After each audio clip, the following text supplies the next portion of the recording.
A Sony acabou de divulgar o seu vídeo de teardown do PlayStation 5. É aquele vídeo em que eles pegam e desmontam o dispositivo e a gente enfim teve a chance de dar uma olhadinha em como o PlayStation 5 é por dentro. Nesse vídeo aqui nós vamos comentar algumas das escolhas do projeto feito pela Sony e também algumas das nossas expectativas.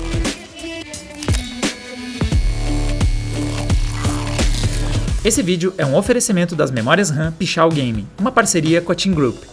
Esses modelos DDR4 vêm em diferentes especificações para atender múltiplas necessidades de performance. Módulos de 8 GB operando a 2666 e 3000 MHz.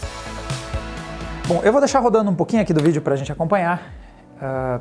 Pulando aqui a parte de conexões, eles mostraram um pouquinho de como vai ser duas portas USB na parte da frente, uma tipo C e uma tipo A, que é o formato tradicional, mais duas ali na parte de trás, conector de internet, mais um HDMI, um projeto que não é tão diferente do que a gente já viu em outros modelos anteriores do PlayStation. Então nós temos algumas portas USB na frente, sempre bem-vindas para poder carregar um controle ou ligar algum dispositivo, outras atrás para você ligar algumas outras coisas, como a câmera PSA e outros dispositivos que você não vai mexer com tanta frequência. Então o projeto em si, eles não reinventaram muita coisa e tá ótimo, porque funciona. Agora, uma das coisas que eu gostei muito é essa parte. Ele pode ficar tanto em pé quanto deitado, e eles mostraram a base, essa partezinha preta que está aparecendo aí, como ela pode ser reposicionada. Ele tem um parafuso e eles lembraram de pôr um lugar para você guardar esse parafuso quando você não está usando, o que eu sempre aprovo nos projetos. É sempre uma boa ideia ter onde você guardar os parafusos. Isso é bem-vindo porque ele, quando está em pé, ele precisa do parafuso para fixar, mas quando ele está de lado, ele tem um outro tipo de encaixe, então o parafuso não vai estar em uso. Então realmente tem um lugar para guardar esse parafuso caso um dia você mude de ideia e decida pôr o PlayStation em pé de novo. É bem-vindo. Não ganha de simplesmente pôr ele em pé, como acontecia no projeto anterior, que era muito bem-vindo, que não envolvia nenhum parafuso e tudo mais, mas ainda assim, uma solução que funcionou muito bem. Agora o que me agradou bastante é essa parte do acesso a funções fundamentais. Então agora estão mostrando como é que é feita a abertura, que é desencaixando e deslizando para o lado. Essas duas tampas brancas são removidas assim, e elas já dão acesso aos componentes principais, ou pelo menos as duas coisas que eu acho mais importante você desmontar um videogame. Primeira, o usuário de videogame quer jogar, ele não quer ficar desmontando, trocando as memórias, trocando a pasta térmica, isso é o usuário de PC. O usuário de videogame quer ter acesso às coisas que ele realmente precisa em algum momento e não quer um projeto que não quer chegar na placa-mãe do seu console. E a Sony escolheu muito bem o acesso a coisas que são fundamentais. Então, a primeira delas é limpeza. Então, depois que você abre essa parte, essas duas tampas, ele ali vai mostrar o sistema de resfriamento. Depois que você abre o console, você já tem acesso àqueles dois buracos que estão aparecendo, bem discretos. É ali que vai acumular a poeira. Então, eles fizeram uma região ali para quando a ventoinha está puxando ar para dentro do videogame, ele está vindo aqui. Mesmo, uma coisa que lembra um pouco o projeto de outros PlayStations, né? Que você tem as aberturas que puxam o ar para entrar aqui. Ele vai ter aquela região ali onde você vai enfiar o seu aspirador e puxar a sujeira. Então, pontos bastante positivos. E isso é uma coisa que eu acho muito bem-vinda, vai ajudar na manutenção do videogame. Quem já levou seu PlayStation ou Xbox para limpar depois de muitos anos, pô, a gente já viu de tudo dentro do videogame, até bicho morto. Então, realmente ter facilidade para você abrir ele e puxar um pouco da poeira é muito bem-vindo no projeto. Já deu acesso ao sistema de resfriamento, já está evidente aqui a fan, mas antes de eu falar da fan, eu quero falar de uma outra coisa que é a segunda parte relevante do projeto, que é esta parte aqui. Então você está abrindo ali, tirou um parafuso e abriu uma tampinha de metal e nós temos acesso ao M.2. Um dispositivo extra M.2. Uma das grandes preocupações do PlayStation é o seu armazenamento. Ele tem ali 800 GB disponíveis, você vai perder parte para o sistema, COD Warzone vai usar todo o espaço que ele conseguir, então poder expandir a memória é a segunda coisa que eu acho que todo usuário de console, mesmo o cara que não quer ficar se incomodando, que é só jogar, ele eventualmente talvez encare. E tá bem fácil. Então depois você desencaixou as duas tampas brancas, desencaixou aquela tampinha extra ali, você já tem acesso à conexão M.2, a gente já fez alguns vídeos aqui no Adreno, também fizemos no Mundo Conectado, é muito fácil comprar um M.2 e colocar nessa portinha ali, vai ser bem tranquilo. Falta só ver como é que vai funcionar o sistema da Sony de validar SSDs M.2 para usar no seu videogame. Não sei se eles vão impedir você de, por exemplo, colocar um M.2 PCI 3 em vez de PCI 4. Esse tipo de coisa que, óbvio, quando chegar um para testes aqui no Adreno, nós vamos azucrinar o coitado e conectar um monte de coisa ali para ver o que acontece. Mas, no mundo ideal, você vai comprar um M.2 PCI 4.0 e vai conectar ali. E tá fácil. Acho que a Sony mandou muito bem e bom que ela manteve essa característica, porque ela já mandava bem. Então, quando a gente pega aqui o PlayStation e lembra para qual lado tem que deslizar, aqui. Eles já acertavam isso em modelos passados. Então, você vê aqui esse PlayStation, o PlayStation 4, quando eu desencaixo, temos já acesso aqui à poeira, porque não é dada a devida manutenção nesse bichinho, e vê que tira essa parte aqui. Nós já estou vendo o HD de 2,5 polegadas, bastante acessível. Se você for fazer um upgrade, trocar para um SSD, sei lá o que você vai querer fazer, tá aqui. E é bem tranquilo de você fazer essa troca, e essa característica foi mantida na próxima geração do console da Sony. Então você vai conseguir fácil dar um upgrade. E aí nós temos uma vantagem interessante sobre o modelo.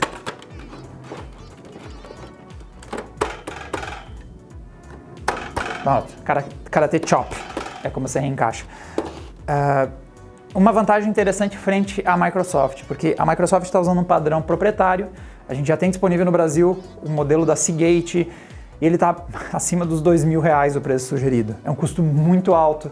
A gente podendo usar um padrão mais comum, que é o que está aparecendo aí, no caso aqui, né, no PlayStation 5, tem mais chances de, quem sabe, a gente achar um preço um pouquinho mais acessível, enquanto quando a gente olha a tecnologia necessariamente da Microsoft, a gente sabe que como vai ter menos disputa, é um formato proprietário, talvez o preço seja menos acessível. Por enquanto a gente só tem mesmo um modelo da Seagate, então é o preço que a gente tem de referência no Brasil, mais de R$2.000, é quase o preço do Xbox Series S.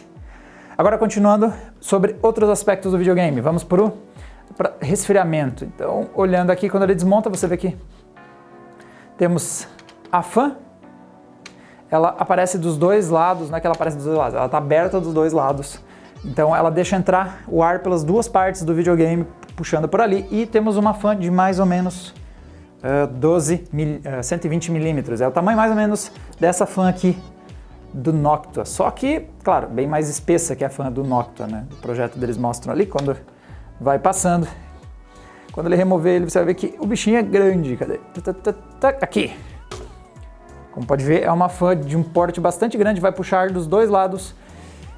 E baseado na nossa experiência com pelo menos esses 120 milímetros da Noctua, dá para fazer um bom resfriamento. Nossos sistemas de resfriamento baseado aí no Noctua com essa fan de 120 milímetros é muito eficiente, dá para fazer um projeto bastante frio, e a vantagem é que no console da Sony você vê que ele é bem mais espesso do que este carinha aqui. Então, inicialmente eu estou com impressões positivas, acho que ele tem uma boa capacidade de mover ar e resfriar seus componentes. E a parte da saída do ar vai ser a mesma estratégia usada em, por exemplo, o PlayStation 4. Nós temos aqui uma série de aberturas, elas atuam na parte da exaustão. Então você puxa o ar e fica exausto. Não, puxa o ar e manda para a parte de trás e sai por aqui. É bom que evita muitas chances do consumidor montar errado o seu videogame e obstruir a exaustão, porque como tem cabos aqui, mesmo que a pessoa seja muito relapsa sobre o resfriamento do seu console, ela não vai conseguir, porque vai ter os cabos aqui, não vai conseguir bater contra o fim da sua estante e não deixar a circulação de ar acontecer, que isso é muito importante. Cuidem os entornos do seu videogame, deixe circular ar. E a estratégia da Sony na construção do seu console foi usar aquelas abas nas laterais, foi ter colocado junto nas conexões na saída.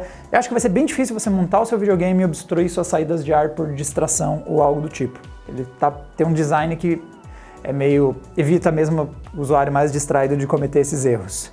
Continuando para algumas outras partes do console. Aí daqui para frente, aqui depois que terminou a limpeza do videogame e o upgrade de memória, daqui para frente não é o que a maior parte dos usuários vai fazer. Aqui realmente o vídeo vai para nos mostrar como é que é o interior do console, mas para quem está preocupado só em jogar, você não vai abrir para dar manutenção aqui dentro. Muito provavelmente isso aqui aí é só para quem vai ter que realmente reparar algum problema. O projeto em geral deles mandou bem. Conseguiu... não é tão difícil de desmontar, assistindo ele não parece algo complicado. E agora vamos para outra coisa que eu quero comentar, que é a parte do resfriamento agora na parte interna. A Sony tomou algumas decisões bem interessantes. A primeira delas aqui nós temos a APU da AMD, com o processamento e os gráficos. Pode ver que é um die bastante grande, mas é mesmo aqui que está o coração do funcionamento do PlayStation, é onde vai estar seu poder gráfico, boa parte está aqui. Também temos os módulos de memória que estão, né, em torno dele, importante para ter uma comunicação rápida, usando a tecnologia GDDR6. Ali está a memória interna, então o que vai acontecer? Você não vai mexer na memória interna. Quando você tiver aquele espaço do M.2, você está colocando armazenamento adicional. Isso faz esse projeto ser melhor do que, por exemplo, o PlayStation atual, o PlayStation 4. Porque quando eu venho aqui e tenho o HD, esse HD é o sistema também. Então, quando eu fazia a troca, a gente chegou a fazer um vídeo no Adrena, você tinha que instalar o sistema operacional, tinha que preparar esse HD e tudo mais. Agora não, a memória está ali, é isso que está em torno do chip, acredito que seja o chipset que seja ali embaixo, até inclusive por estar perto do SSD deve ser o chipset. Então, os SSD, a memória interna está lá, você está expandindo a memória, então você não tem que ficar se enchendo o saco de instalar o sistema operacional nesse M.2, vai ser colocar ele, e acredito que o processo, espero que a Sony tenha mandado bem nisso, deve ser tranquilo, vai ser tipo formatar um cartão SD depois que você colocou ele no seu celular ou no Nintendo Switch. E mais adiante, aqui tá, não é o chipset, é o controlador do SSD. A largura de banda gigantesca desse SSD, eles tiveram que dedicar um chip, uma controladora para isso. Bom, vamos ver o que mais aqui. Agora vem, talvez, uma parte muito interessante que é a questão do resfriamento. E aqui nós temos uma novidade. A Sony apostou no metal líquido, que volta e meia vocês na Adrena, nos comentários, falam de alguma coisa aí de nós testar. Metal líquido no resfriamento. E sim, a Sony implementou o Liquid Metal para essa interface entre o die, que é aquele onde está o processador e o chip gráfico, e a solução de resfriamento que você vai encaixar em cima, o metal que vai dissipar o calor. Essa é uma mudança sobre uma postura de muitas vezes usar o TIM, né, a pasta térmica, normalmente que a gente usa aqui também no Adrena e tudo mais. E ele tem vantagens e desvantagens, e a Sony ter optado por ela mostra algumas evoluções, principalmente na parte de fabricação. Recentemente quem contou vantagem também sobre ter atingido esse uso foi a Asus. Então, no começo do ano eles anunciaram, em parceria aí com a Thermal Grizzly, esse é o vídeo promocional, né, mas mostrou um novo processo de fabricação dos Asus ROG, os notebooks de alta performance, que é usar metal líquido na fabricação dos notebooks de 10ª geração Intel. Então aí vocês estão vendo o processo de como é que ele é preparado, e essa frescurinha que está rolando aí, com uma mãozinha passando com muito carinho, é onde nasce o problema da fabricação de você usar metal líquido. O processo de fabricação é muito mais difícil, porque você precisa aplicar uma camada, não pode errar muito a quantidade que você vai usar do material, porque pasta térmica você pode, e a gente faz aqui no Adrena, passar que nem um psicopata, que nem eu passo margarina no pão lá em casa. Você pode tacar a pasta térmica, porque muitas das vezes a pasta térmica não reage, não conduz eletricidade, e o metal líquido conduz eletricidade. Então se você fizer o processo de fabricação errado e cagar todo o seu PCB com metal líquido, ele vai conduzir eletricidade e coisas legais não vão acontecer quando você tem elétrons passeando por cima do seu PCB fora do seu controle.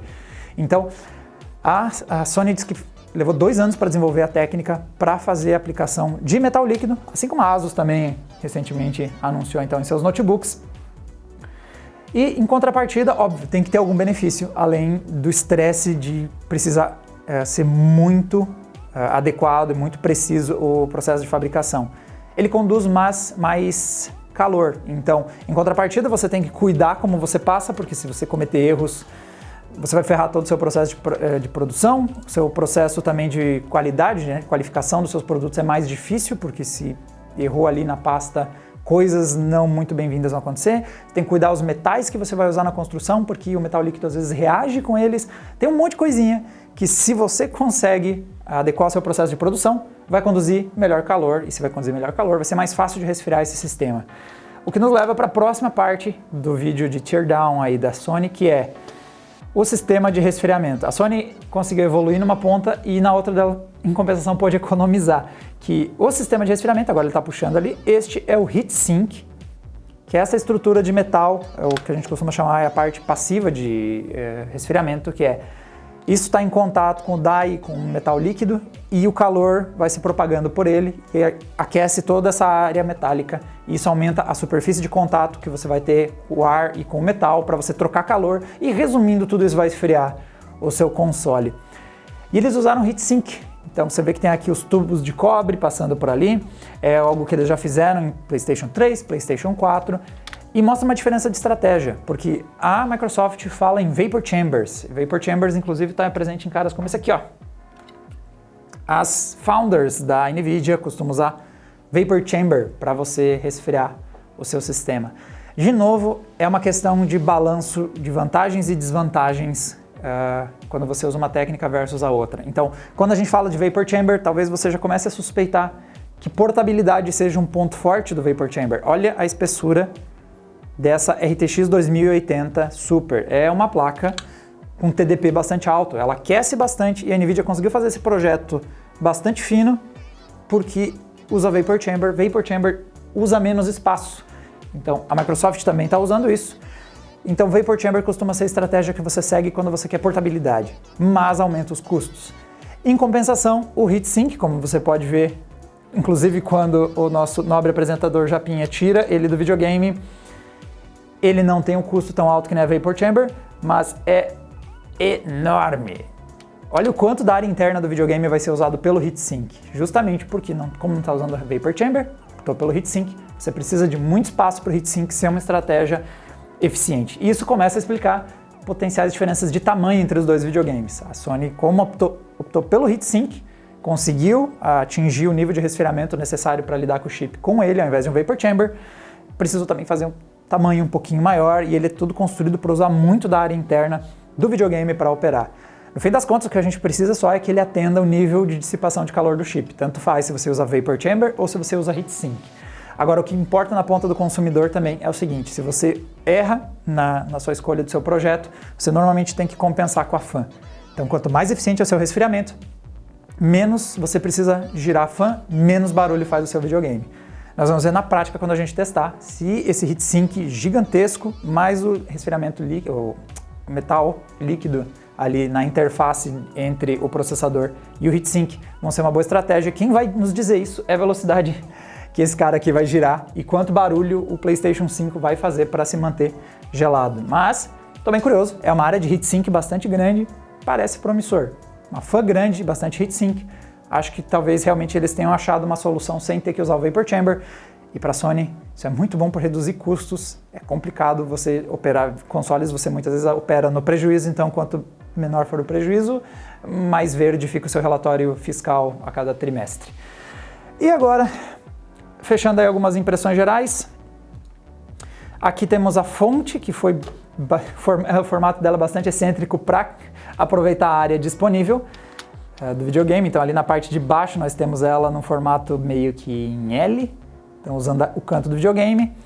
Ela tem 350 watts de energia. Isso mostra como um console é bastante eficiente. Ele tem um nível de performance bastante alto. Nós estamos aí falando de um hardware que vai dar conta de 4K, provavelmente sem dificuldades. E a fonte é uma fonte de 350 watts, que é normalmente a fonte de um PC de uso cotidiano. Então, eficiência é muito importante nos consoles e a fonte acaba refletindo isso. E dentro do videogame, algo que acho que todo mundo já aprendeu a essa altura, a Microsoft também aprendeu muito bem, nada de fonte pro lado de fora do videogame, que isso é projeto preguiçoso. Então, assim como nós temos com o PlayStation 4, o Xbox também já aprendeu muito bem essa lição e tem entregado excelentes designs, fonte está pro lado de dentro, é um cabo e uma coisa a menos para você se preocupar pro lado de fora. Bom, galera, essas são as nossas impressões com o PlayStation 5. Em geral, um projeto que me agradou bastante. Eu fiz uma cara meio torta quando eu vi a cara dele, achei do ponto de vista estético não curti muito, mas agora do ponto de vista prático, eu acho que a Sony mandou muito bem. O ponto alto é bastante circulação de ar, com um sistema de resfriamento com uma ventoinha grande, com possibilidade de entrar ar pelos dois lados, com um cuidado de um design que evita que o consumidor corra o risco de bloquear as entradas e as saídas de ar, então o ar tende a fluir legal. E principalmente, o que importa está acessível. Quando você abre a tampa, você dá a manutenção limpando, tirando a poeira que se acumulou, e o slot de expansão M.2 está muito fácil. Então, por um lado, a Microsoft está usando um padrão proprietário que você conecta do lado de fora, que é fácil de fazer, mas no momento as únicas opções do mercado brasileiro estão caras. Na ponta da Sony, você tem que abrir um pouquinho aqui ou ali, mas, gente, pelo menos baseado no vídeo, está parecendo muito fácil de fazer. E quando chegar um por aqui, a gente vai testar, ver se o processo é simples. Galera, para mais impressões aí e testes com hardware, consoles, games, tudo que a gente fica metendo o bedelho aqui no Adrenaline, assina o canal que vocês ficam sabendo quando um vídeo novo for ao ar. E até uma próxima. Tchau, tchau!